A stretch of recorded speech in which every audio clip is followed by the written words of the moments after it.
These brooders are amazing. I couldn't be happier with this company. We absolutely love these cages. One at a time, okay, guys?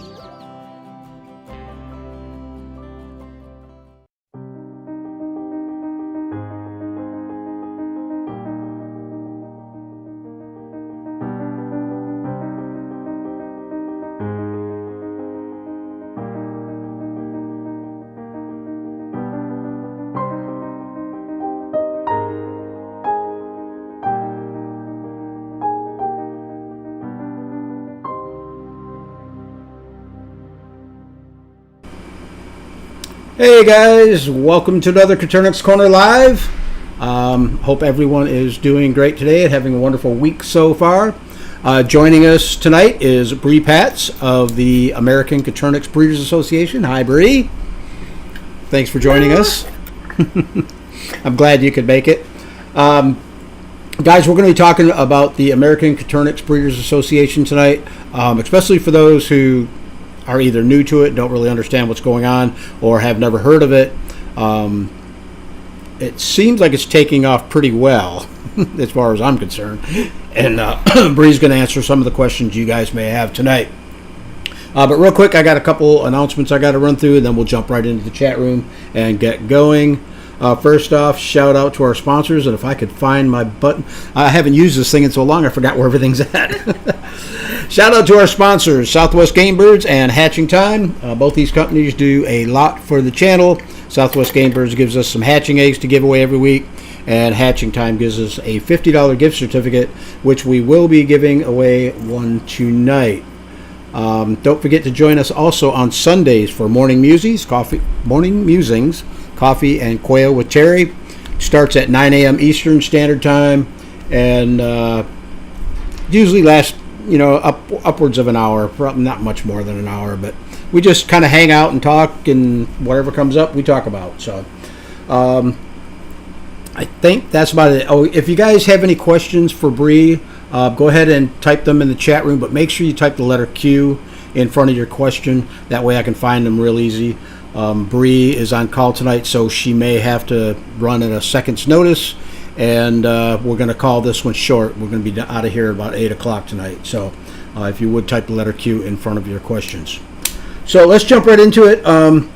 Bre, just to start with, give us a real quick, brief rundown of what the ACBA is. Yeah, so we started the ACBA in May, so it's pretty new yet, but what basically it is, it's an organization, and we're all here, all of the breeders involved in the organization are hoping to promote quail, get quail into shows, promote breeding, showmanship, and establish a written standard in America for quail. That's also going to help with shows, help breeders figure out what they should be keeping, what they shouldn't, and overall just kind of give a little bit more of a guideline to some people looking for it.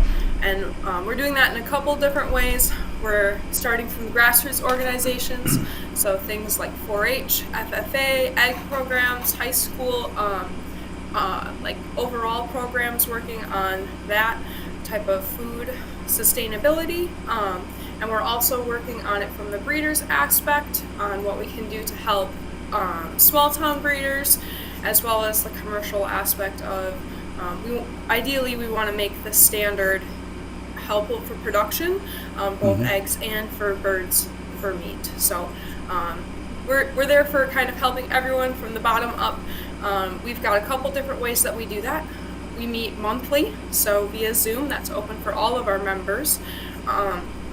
It's recorded too, so for members that can't make it, or for people that are non-members but want to see what we're up to, they can always watch our YouTube videos afterwards.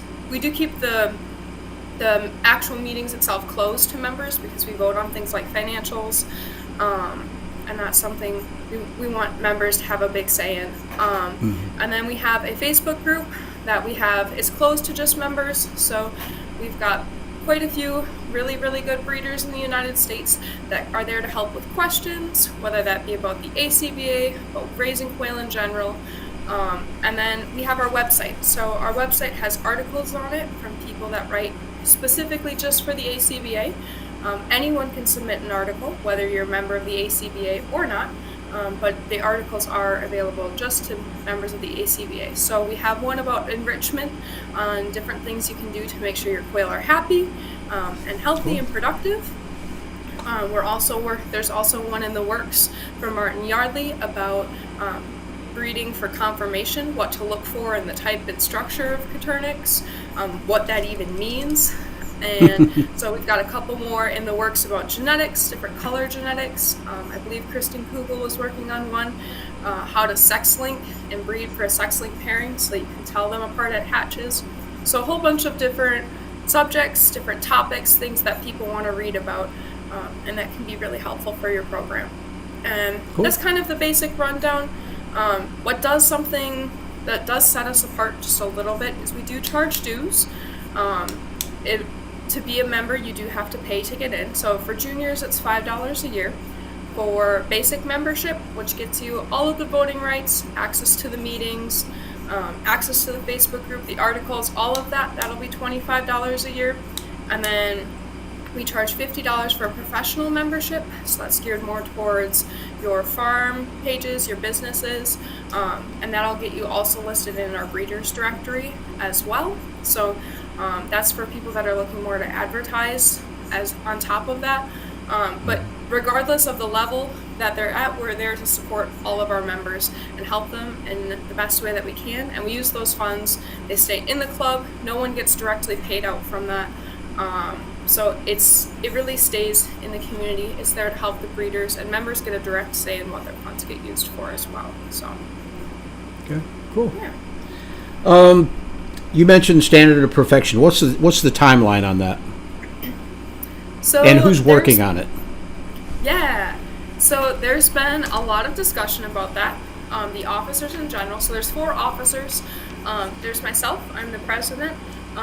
There's Rebecca Lynch. She was voted with Thieving Otters Farm. She's vice president. There's Jennifer Bryant with Bryant's Roost, and she's the secretary. And then Michael Rose with Southwest Game Birds is the treasurer. And so all 4 of us were voted in. We're all working on that standard. So we're taking it from the Pips and Chicks standard, and we reformatted it, changed quite a bit of it.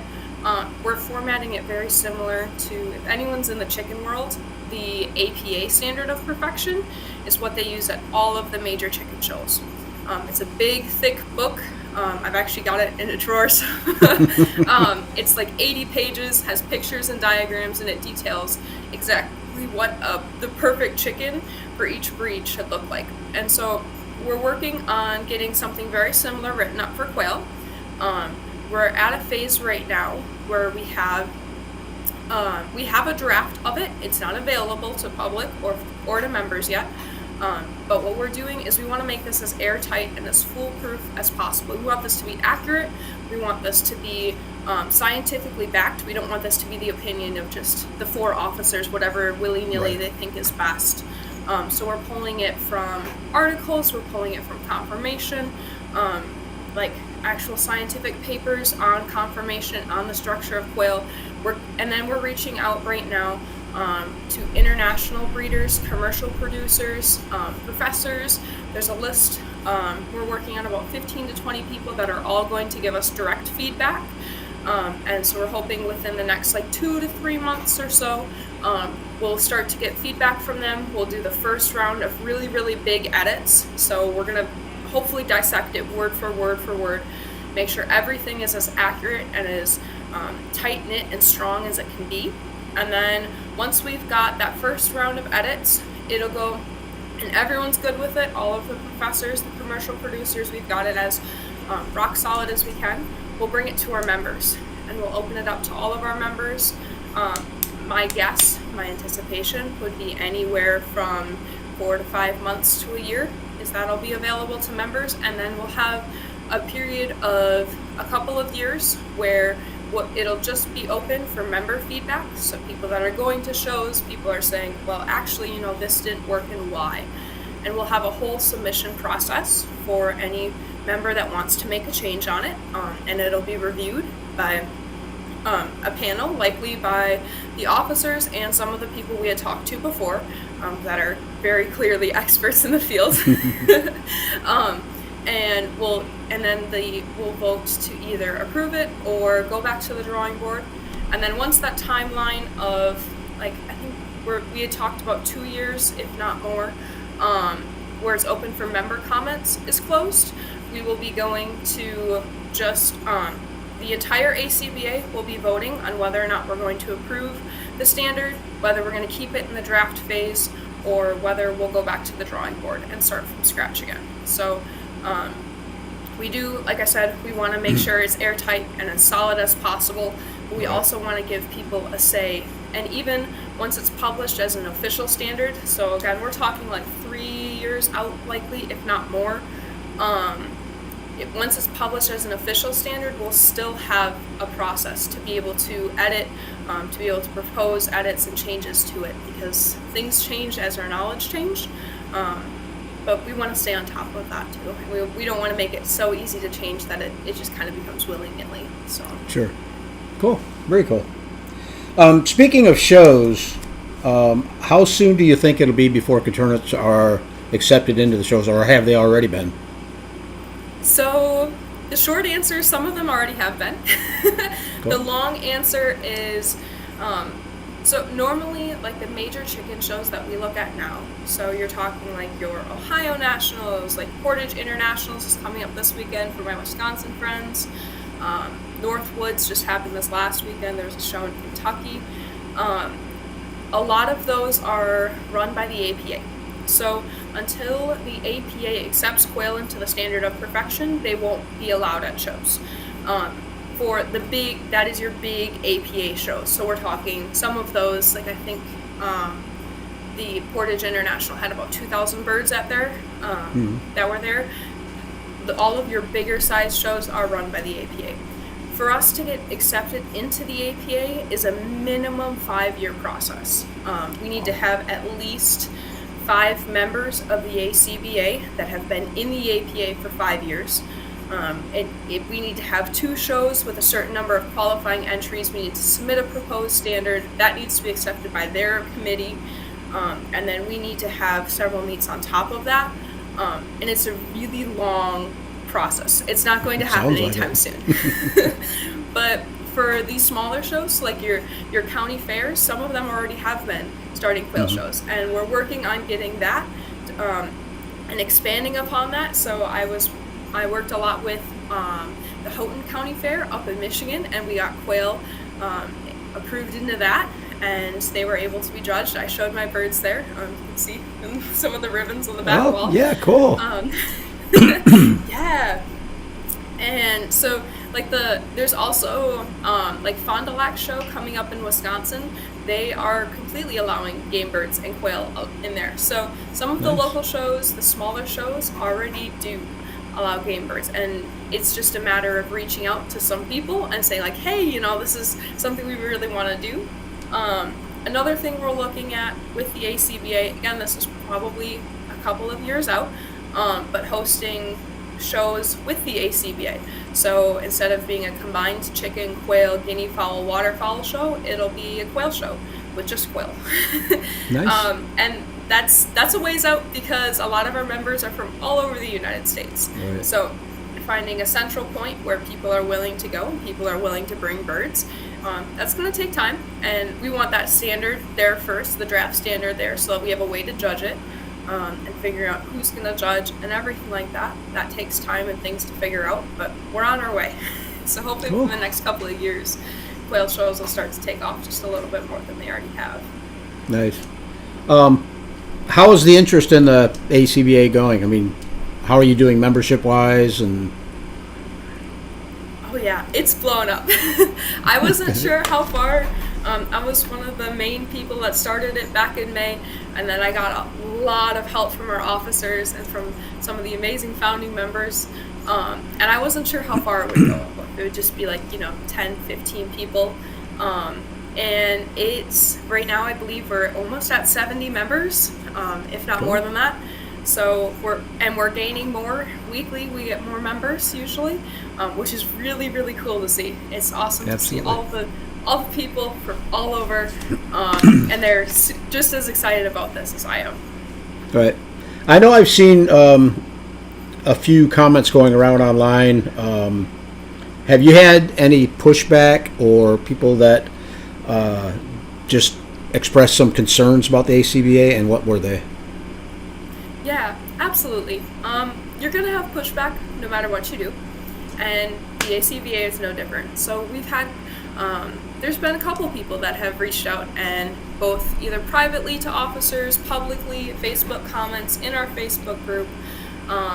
One of the biggest concerns was that our financials. So a lot of the quail groups in your Facebook groups and online don't require any dues of any sort.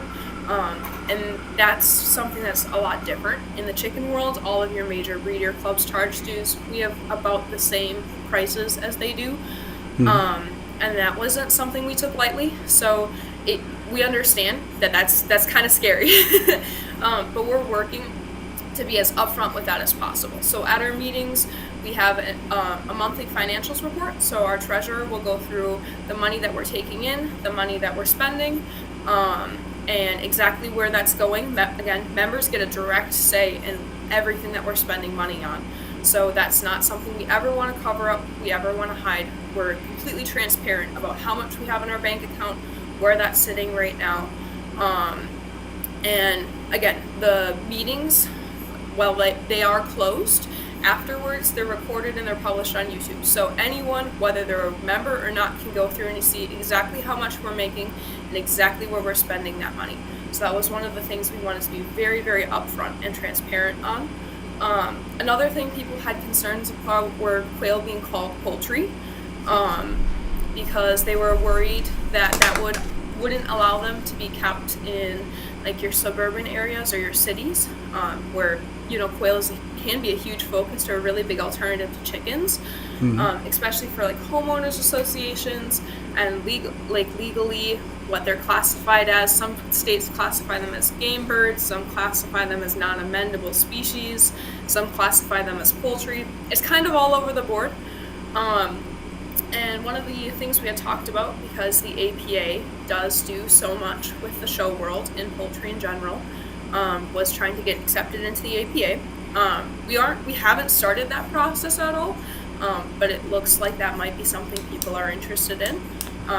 And so the APA is not the end-all, be-all of what gets called poultry. Was one of the biggest things that we came up with, is when someone writes down to look at a law, they aren't looking at whether or not the APA calls it poultry, or whether the APA accepted it. And the same thing, the APA also accepted guinea hens and ducks. So that was a really big concern.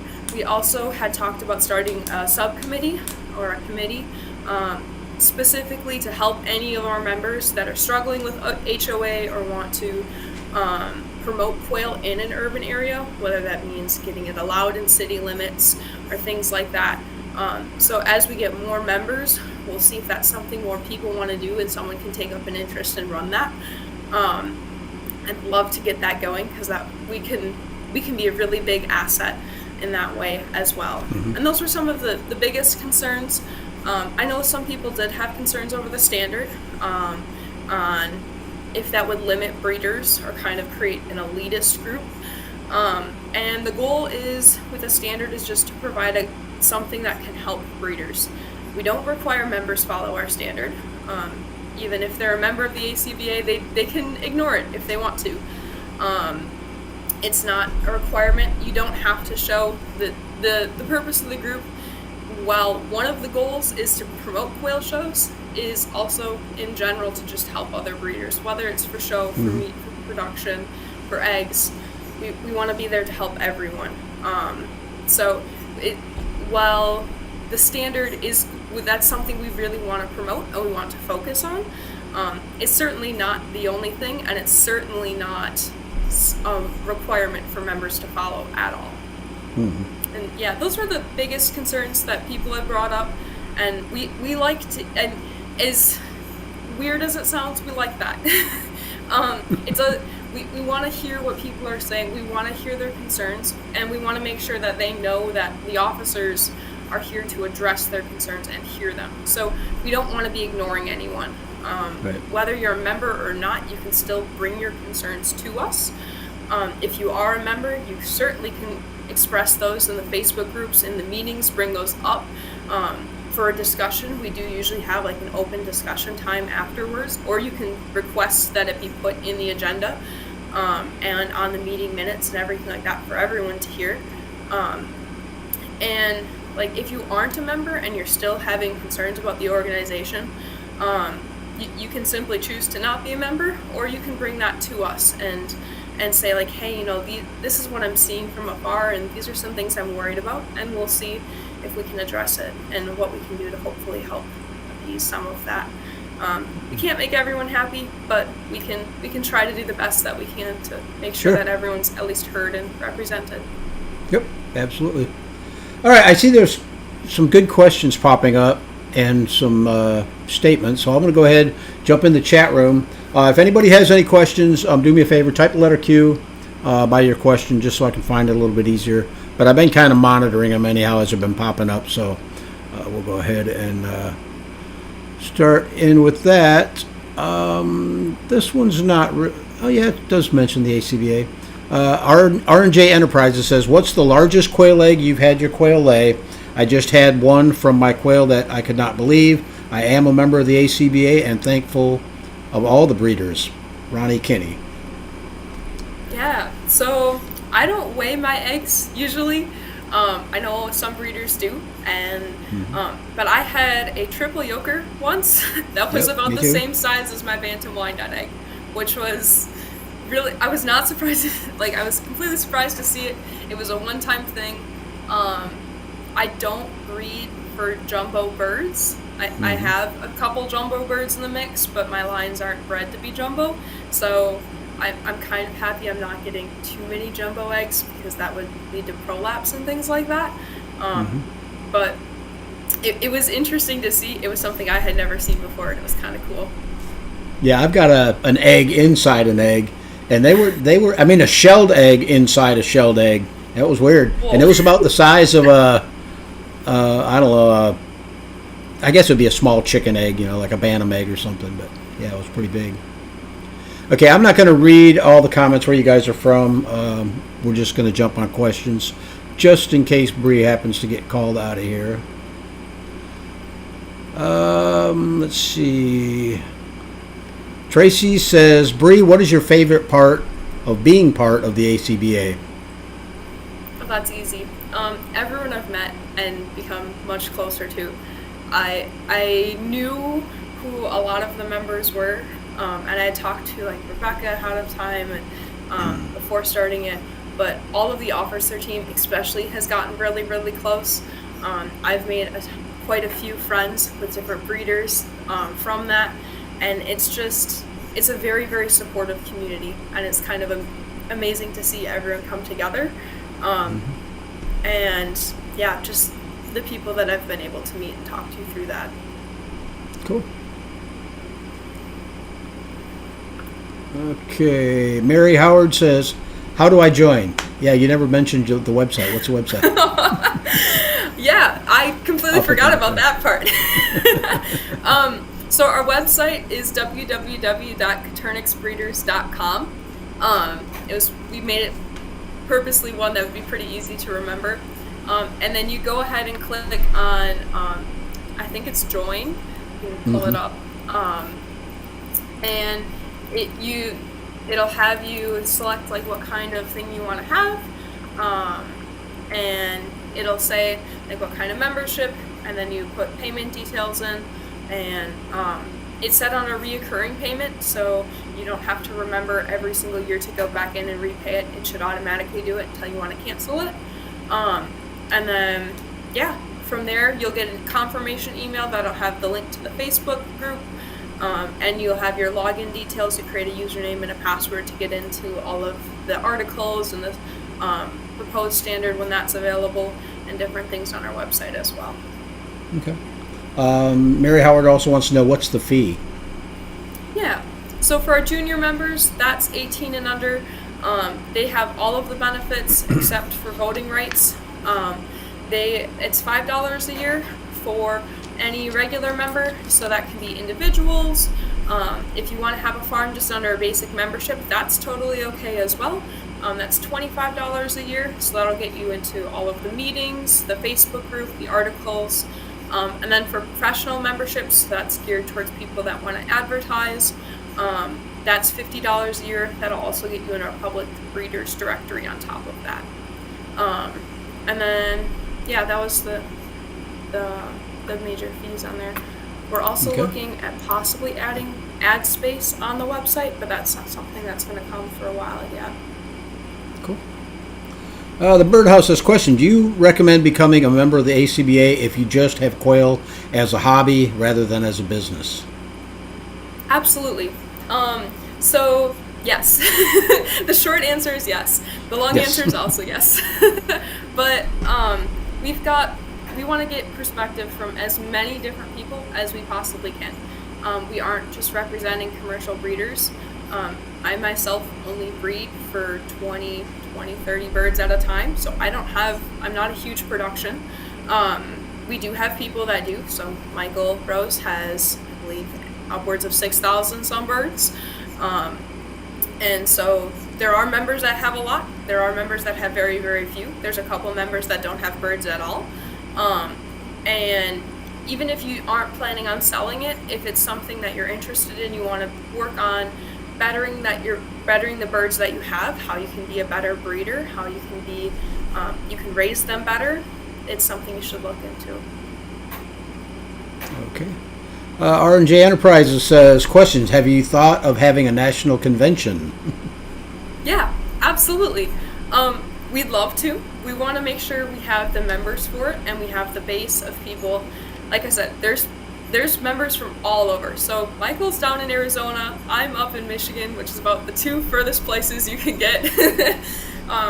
And so we've got Rebecca and Jennifer in Tennessee. We've got members in Maine and all over. So we want to make sure that if we do have a national convention, again, it'll probably be a couple years out because we're still in the developing phases of it. We want to make sure it's something that a lot of people can get to. So where we're going to have it would be a huge one. We also don't really want to compete with things like QuailCon that are also going on. So we had talked about maybe doing a convention with a show thrown into the mix. But it's a while out yet. So it's on the horizon. It's something we're interested in, but it's not going to happen in the next year or two. Mm-hmm. Okay, this question isn't really related to the ACBA, but we'll pull it up. Model T Zombie says, help, my bird's eyes are swelling up and they die within 3 days. I have been adding antibiotics to the water and putting diatomaceous earth in the dirt bath. I'm down to just 5 birds out of 21. Any idea on that one, Bre? So usually what I found out when when their eyes especially are swelling up, it's usually a sign of stress. So if you're keeping birds with your ducks and chickens, I don't know if they're kept together, if they're separate, it could be a disease going through. In that case, I would have them necropsied. If you have like a local like state university, they can oftentimes test them. You don't have to. They might be able to tell you what's going on.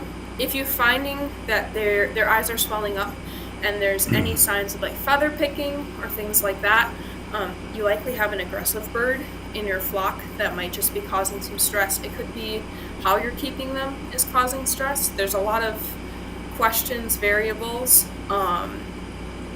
It's definitely something that you need a little bit more information to give a solid answer. But I would completely quarantine any birds that are stressed or having that swollen up. Keep it at least like 20 to 30 feet away, if not, if you in a separate building if you can, in the cages by themselves. So if it is something contagious, it's not spreading more than it already is. And keep them isolated and by themselves to see if you can solve some of that problems and figure out maybe it's another bird causing a stress, maybe it's a sickness going through, doing what you can to stop it from spreading. Okay. Andy Rabbit says, Rabbit, people have been have traveled a long way to a show, you may be surprised on the traveling. I agree. know. I'm going down to Ohio in November and Oklahoma, both in November. I just went like 4.5 hours this last weekend to a show down in Wisconsin for chickens. So definitely something people are interested in, and they will travel for it. It's just how we can make it economical for a good number of people to make it. Okay. All right, we got a couple people here that have voiced their concerns. One is Dawn. She says, I don't need any attention drawn to my birds at all. And also Mark from the La Rochelle Farm says, I have an issue with setting standards or trying to show them. Hold on, Bre. I got a few more that I want to bring up. This is also from Mark. It says, the more attention you bring to them, the more regulations they will bring. Do you have a plan to address that? So go ahead with that one.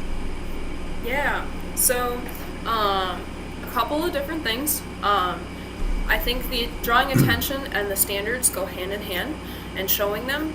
Again, the standard is just something we're putting out there to help breeders if they want it. It's just like the chicken standard. You don't need to follow that standard if you don't want to. There's plenty of people that breed barnyard mixes, unrecognized varieties, Icelandic chickens, or birds that just don't have a standard and they have no interest in being part of the standard, and that is completely fine. It's the same thing with quail. We're not trying to separate this out by color variety yet. It's just purely type and structure, and it's in general what you need to have a healthy bird. So again, really focusing on like legs, their leg set, their body set, and it's not something you have to follow. It's not something we require members to follow. It can be used as a tool to help better your lines, and it's not the only way. Again, shows aren't the only way to show that you have a good understanding of breedership and genetics. It's just one way, and it's something we want to establish because we also think it's going to get more interest in them. And kind of leading into the next question, I know he had mentioned being worried as more attention brings more regulations, and that's 100% true. And that's whether we have an association or not. So the association is going to probably bring more attention with it because we want to get more people interested in quail. I think that's kind of the goal of most people when they have quail. They want to share that love for their birds with other people.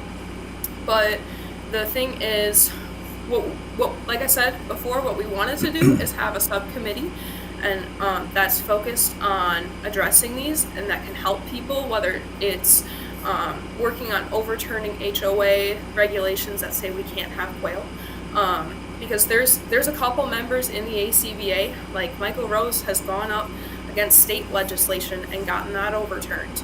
So he's got the experience in there to be able to help the people that may have no clue how to start to go and overturn some of these things. Or not necessarily even just overturn it, but stop it from happening in the first place. So yes, more attention will bring more legislations. Right now, again, we're at 70 members. That's really not enough to a point where national legislatures are or even state legislatures are gonna say it's an issue. But in the future, it definitely could be. And we'd like to, if there's people in the group that are interested in running a committee, we'd love to have this committee started and to be able to use that voice and that attention for good things, to be able to allow more people to have quail. All right. I just want to say one thing. My dad, back when I was in my teens, raised rabbits, a lot of rabbits. I mean, he was one of the largest breeders in Michigan. And I can remember these exact same concerns coming up back when I was a teenager. That was almost 60 years ago.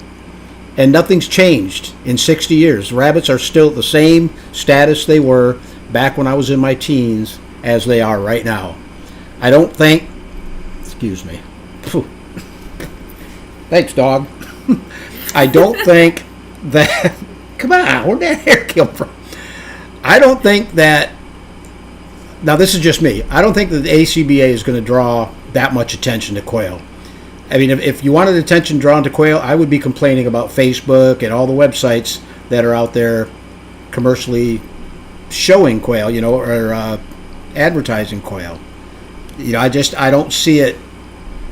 I mean, yeah, I can understand the people that are in town and stuff, that are worried about, if they make a regulation about me keeping quail on my property. Well, that was one of the reasons I went to quails, because I'm only allowed to have 4 chickens here because I'm in town, and no roosters.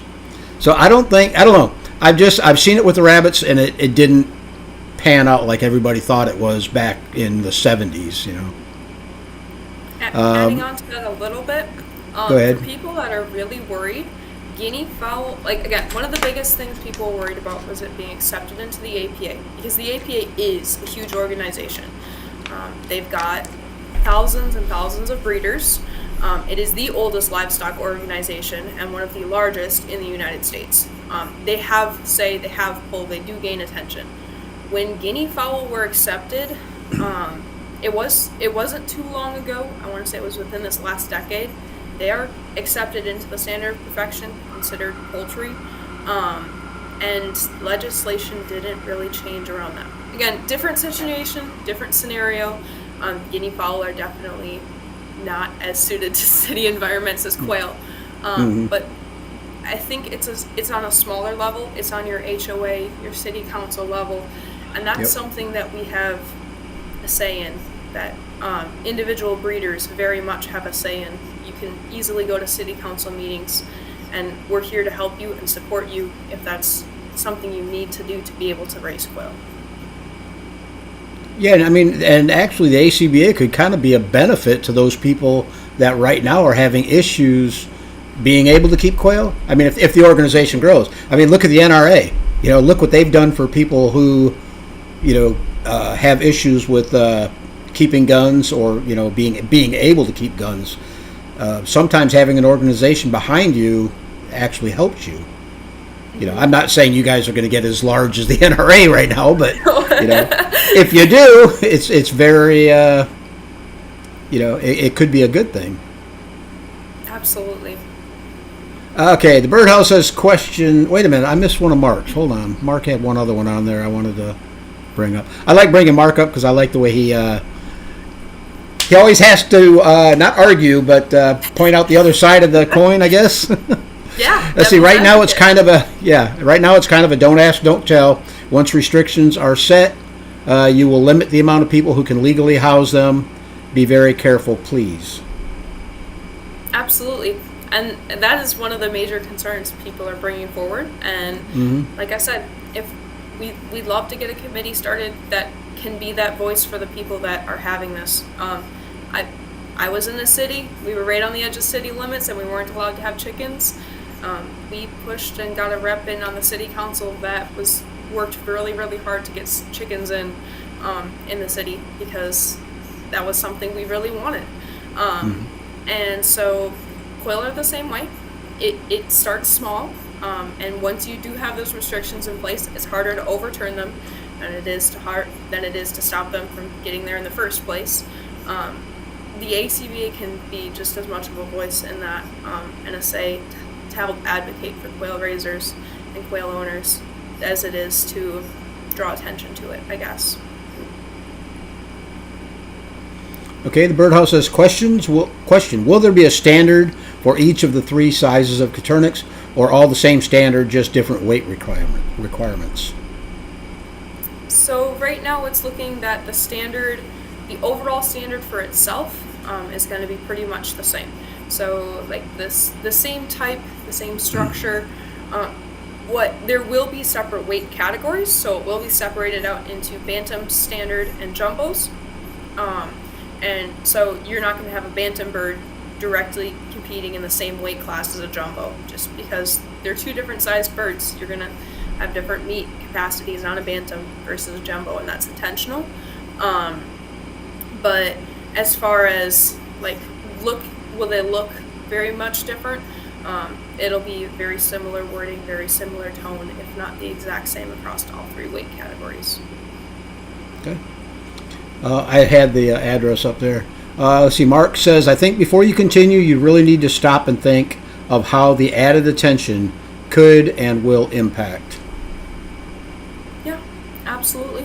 And it's something that the officers are thinking about. We are having this discussion. We had the discussion in several meetings, and it's something members can bring forward into the meetings without very specific examples of this. The ACBA is drawing attention. There's not much we can do to stop it, but in the same way that Coturnix Corner, the entire YouTube page also draws attention to quail. In the grand scheme of things, when you're a breeder, you're breeding for you're trying to spread your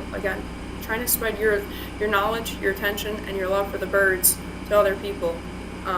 The ACBA is just one way to do that. And again, we are going to get attention for it, but my personal opinion, I don't think it's going to get as big as other people are worried about. Again, I saw when Guinea Fowl were accepted into the APA, and there wasn't a big fuss about that either. But it could, and we want to be there to help people when it does, or if it does. Right. I think, a lot of people are concerned right now because a lot of states have different, I guess you'd call it, classifications of Coturnix being a game bird. Florida doesn't, and I know a lot of states don't either. I mean, they're not a native game bird. Yes, native game birds are, regulated. Same in Florida. If you want to keep bobwhites, you're allowed up to, I believe, 50, and then you've got to buy a farm license to have them. But Coturnix just isn't on that list, so I don't see it being an issue. Maybe some states, I don't know, but we aren't trying to change what they're classified at either. That was one of the really big things we had talked about it in, was it like 2 months ago, 3 months ago? We aren't trying to get quail in as game birds or out as game birds, or even right now we're not at a phase where we're going to try and get into the APA. That's several years out, if not half a decade to a decade out. So that's not even really on our concern list. But that's not going to change how they're viewed from a legislative point of view. Lawmakers are at this point, especially because of the fact we're only at 70 members, even if we get bigger and we say we get into hundreds, if not thousands of members, that's not something they're considering on. They don't go to the APA, which is thousands of members, to say whether or not these animals are considered game birds. They're going usually to the universities and the state extensions. Like the University of Michigan has a lot of say in what, I wouldn't say necessarily a lot of say, but they have quite a bit of say in the legislation for poultry in our area. So I don't think it's going to be as much of an issue, but it's definitely something to think about and to make sure we are aware of. And again, I encourage any members that are seeing issues with it to come forward and say, like, hey, these are issues we're seeing. How can we stop this? And whether it's we start a committee that can talk about it, that can help fight those, go back on that, and make sure that these aren't things we're getting, like, whether it's we go to city council meetings as a breeder and say, hey, this is something that needs to change. Or whether it's we get petitions going through the ACBA, which again, this is several years out. It's something to think about. It's on our radar. We do know it exists. It's not something we're hugely concerned with right now. Right. Okay, Mary Howard says, my immediate neighbors know about my birds, but I'm not interested in the government knowing about my ladies. Mary, I really don't think you've got to worry about the government right now. Coturnix are the last thing on their mind. Yeah, we are in no way affiliated with the government. We are not going to make you get NPIP registered. We don't care whether or not you're part of the state or the National Poultry Improvement Program or shipping birds or anything like that. We don't care whether you have birds or not. Like, we aren't keeping a register of how many birds you have. That's not something I mean, if you want to share and you're happy sharing how many birds you're raising and your setup and everything, by all means, go ahead and do it. People can learn from it, but it's not something we want to track. Right. We're not affiliated with the government or regulated. Well, it's a good point that you brought up NPIP, because most of the people that I know here want to buy birds that are from a NPIP certified flock. yet that's one of the largest organizations, tracking birds and sicknesses within birds. So, I mean, if they're going to be tracked, they're already going to be tracked through the NPIP versus, the ACBA. So, Mark says, please do not take it as me against standards, but I can see the road this is going down. Yeah, absolutely. And it never hurts to have devil's advocates. It never hurts to have someone in there to... I love Mark. He's crazy. No, I mean, I'd rather that we have these issues and these things that maybe are 5 years, 10 years down the road be brought up so we can address them now. And if you're not happy with how they're being addressed, you can go ahead and join and give suggestions on how they should be addressed. We're more than happy to listen to it and take feedback and see how we can go and continue to improve from that. So, right. And I just want to say, I'm not a big club person per se, but I do like the idea of, and this is another thing, when people say standards, they're thinking of like a show standard. I like a standard thinking of a conformation standard, basically a healthy quail.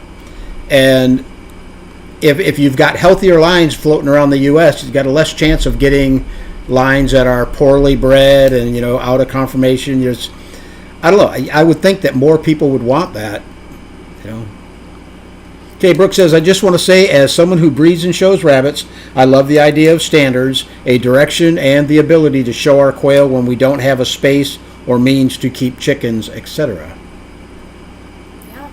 And I can say, from my perspective, I've been in the chicken business way longer than I've been in the quail business. So I think this is like my 8th or 9th year with chickens. In the show industry, that was what I started. I started with meat birds and progressed to show birds. I'm a poultry judge. That's some of the things I do. I judged the last show when I went down into Wisconsin. And the standard that they have for chickens goes very, very in-depth about what you're breeding for and why. And it's not something you have to follow, but they talk about why our defects are defects. They show skeletal diagrams of the bird. I'm good. Okay. They show diagrams of what a bird should look like, and what a healthy bird is, what a overfleshed, underfleshed hen would look like, why, like a laying production bird versus a meat production bird. And so even like that's just a good resource in general for breeding, whether or not you actually are breeding for show. They've got like most of their general disqualifications and defects are things that you need to just keep an eye out for to make sure that your flock is healthy. And the first draft standard isn't even taking any sort of color into consideration. It's purely the structure, the stance, how this bird is moving, making sure this bird is healthy. A lot of this disqualifications and defects that we have listed are things that people are calling for anyway, because it's something that you need to do to keep your line healthy. So it's not, like I said, it's not the end-all be-all, and it's just there to help breeders that want to. Okay, I like this name, the Dinosaur Omelet. That's pretty good. Okay, one of the townships near us decided to start regulating quail. Their ordinance required 1 acre of land per quail. Yes, even if they are hutch raised. That's just plain stupidity. I mean, why on earth would you need 1 acre of land that's per just bird? Coming from people that don't know they don't know about quail. They don't know how to raise them. They don't know why they're raised the way they do. And to say that you need an acre of land per bird, maybe they meant livestock in general, because I know there are some livestock that may require an acre of land, but even still, for an acre of land for quail is someone that may not have ever seen a quail in their entire life. Gonna give them a heart attack when we tell them 4 per square foot. That's good. Let's see. Don says too many states have regulations on bobwhite quail to where you have to have a license even to own them. What makes you think you won't bring this down on Coturnix? Yeah. That's a pretty good question. Are a native species in most states. I know in Wisconsin, there's a very big regulation and restriction on bobwhites because they are a native species, and you don't want you don't want to alter the wild populations. The DNR has a whole bunch of things that they go and they do studies on. There's college majors here that could tell me so much more about that than I could, but Coturnix is never going to survive in the wild. If you released a flock of 15 of them into the woods, they would all die pretty darn quickly. They don't go broody, they don't reproduce. There likely will, I shouldn't say likely will, there can be more regulations with more attention that gets on them. Whether that attention's from the ACBA or just a really big breeder comes into the area, brings 20,000 birds into the area, and now they're selling commercial production everywhere. They're both going to get attention. They both might get more regulation, but you also, like I said, the ACBA can help be that voice to help tell people you don't need an acre of land per quail. And here's why.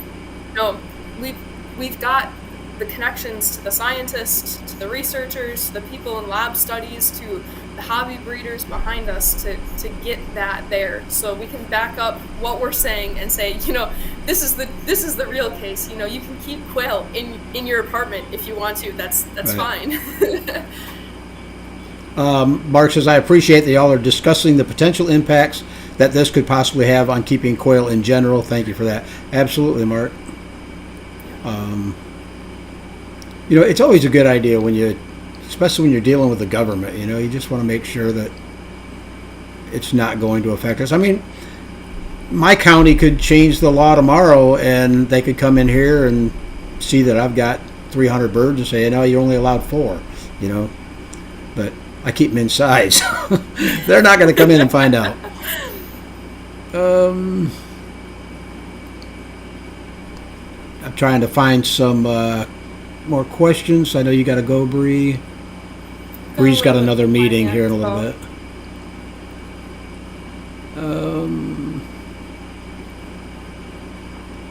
Okay. Dinosaur Omelet says, regulation is good in many cases, consumer safeguarding, product quality and safety, etc. This is an issue that should be industry related. Yes and no. There's good things and there's bad things to all of it. I think some of it's, again, grew up very rural area with a lot of dairy farms. Dairy farms are heavily regulated. Like, if anyone's thinking chickens are very heavily regulated, you have never been to a dairy farm. But there's good things and there's bad things. The last thing we want to do is bring legislation in place from people that clearly have no idea what a quail is or why. As long as you can support what that regulation is, if we can say, you shouldn't be keeping 20 birds to a square foot because obviously that helps, that's going to hurt your quail, and we need to have at least some space in there for it, and we make sure that we're raising humanely. Those regulations can be good. It's when you, like you said, people start saying you need an acre of land for a single quail. I was just laughing at this comment. Great googly moogly. And like a lot of that is kind of just funny. Stemming from people that have no clue. They've never. So I'm at university right now, and I brought my quail to the fair, and there's so many people. I brought a lot of my residents came to the fair. They've never seen a bird like a quail before in their life, and so they just have no clue how it's raised. And so some of the ACBA can be used for that education and that promotion, whether it's in classrooms, 4-H clubs, FFA, getting that word out there that, hey, this is something that people can take an interest in, and this is an appropriate way to raise them. You don't need an acre of land per bird. We had the same issue here in Florida with reptiles. We had a lot of large constrictor snakes, pythons and whatnot. They're breeding out in the wild. I mean, they're going to make them part of Florida's fauna. But when they first started writing the regulations for them, they wanted to restrict owning all constrictors in Florida. Well, rat snakes are constrictors, bull snakes are constrictors. So that blanket term of constrictors, we had to have the the people in the know go in and say, wait a minute, you can't do that, you know. We have native animals that are constrictors that you can't, you know, ban them. So, yeah, I mean, people that, I agree it can go both ways. You can have regulation that can hurt you, but you can also have a group of people that knows, and they can go in and talk to these legislators and town hall people and whatnot and say, look, you don't know what you're talking about. You know, we need to get these terms correct, or you're going to be hurting more people than you're helping. Unless you're telling them it's about money. Sorry, we want the money. Let's see what else we got here. Mary says perhaps ACBA should contact the township and educate them. I think that's down the road, Mary. So, yes and no. Again, if we get a committee established, there's committee, like, we'd love to be able to have a group of people to go up against the township and say, or not necessarily go up against the township and say, hey, you know, we should be allowing to have quail. It's not something where we're going to actively go out to towns and say, you don't have quail regulated, and we don't want you to have quail regulated, because then it puts it on their radar. We don't need that. So it's not, you also have to understand, right now, we do have 70 people. There's 4 main officers. All of us are just doing things in our free time. So we're not paid in any way, shape, or form. We're trying to find time to do things when we can, and make time for it. But we're certainly not professionals, and we're not paid to do this. It's not our job. So while we're doing the best we can, we also don't have the time to go to every single city that's banning quail right now and be like, hey, don't do that. Sure. We're doing what we can with what we have. So. Right. And I mean, it's a new organization too. It's going to take, you know, many years before you guys have any clout, you know, behind you. So, so yeah. But anyhow, I mean, just my personal opinion, I think it's a good idea for the fact that the more people, to me, that follow a standard that everybody can agree on for healthy quail. If I go out and buy quail, at least I know that the person I'm buying it's from, you know, breeds to a standard that I agree with. So I'm not interested in showing quail or, you know, any of that stuff, but I do like the idea of having some type of, this is how you do it, you know. So anyhow, that brings us down to the bottom of our questions. You guys did a really good job. I mean, I like watching both sides of the coins on these, and Bre did an excellent job handling that. We have Ultima says the ACBA have a website. I just came on. Ultima, I did post that a couple comments down. You will see it's coturnixbreeders.com. So, Bre, did you have anything else you wanted to add before we pull the plug on this one? Yeah, no, I think overall, if it's something that you're interested in or you want to talk more about it on, go ahead, look on our website, look at our past meetings. You can go on our YouTube channels and view all of them past, I think like June or July was one of the first ones that we posted on there. So that's all available for you to watch. You can see what we're about. We want to educate, we want to improve breeders, and help breeders improve their own birds. And yeah, we'd love to have you be a part of that. So. Okay. Here's one last comment I just want to bring up. It says, you can't avoid local agencies trying to regulate. True. Random, but hedgehogs are illegal in one county in Virginia, and they are biologically incapable of surviving in the wild. Just one county. So yeah, I agree. I mean, you know, I think it's a long way. Is regulation coming? Possibly. Tomorrow? No. This year? Very seriously doubt it. I think it's a long way down the road.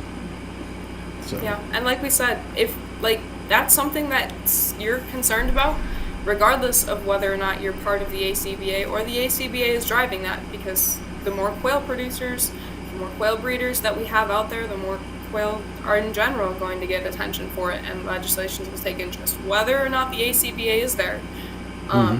Becoming a part of the ACBA just brings a voice to those breeders, and we're not there yet. We don't have the clout, as Terry, you put it, but we'd love to be able to help whether, again, that's going to city councils, going to that county and saying, why do we have this these legislations, this law in place when it's kind of ridiculous, Sure. And being able to help be that voice for the people that might not know how to start. So. Yep. All right, Bre. Well, I appreciate it. It's 8 o'clock. I'm going to pull the plug right now. Thanks for coming in, taking the time to answer these questions. I'm sure a lot of people, hopefully got their questions answered. And anybody that's interested, again, the website is coturnixbreeders.com. Do you know what the link on Facebook is? It's just the American Coturnix Breeders Association I think group? it's just American Coturnix Breeders. Okay. But they can't join unless they're a paid member, right? Correct. So you Okay. would go on, you'll sign up through the ACBA website, and then it'll send you a link with like your order number, and then you'll just put that in the Facebook group question when you answered it. So. Perfect. All right. Great. Guys, I want to thank you for joining us tonight. Don't forget to Sunday morning musings. Next thing's coming up. I'm trying to think if I got anybody else scheduled. I think the only person I have scheduled coming on as of now is Jeff Maddox. He's going to be taking your questions again about poultry nutrition, but that isn't until I believe the 18th of October. So, and I'll give you guys reminders then. So everybody have a great week, rest of your week. Have a good night, and we'll see you on the next one. And thanks again, Bre.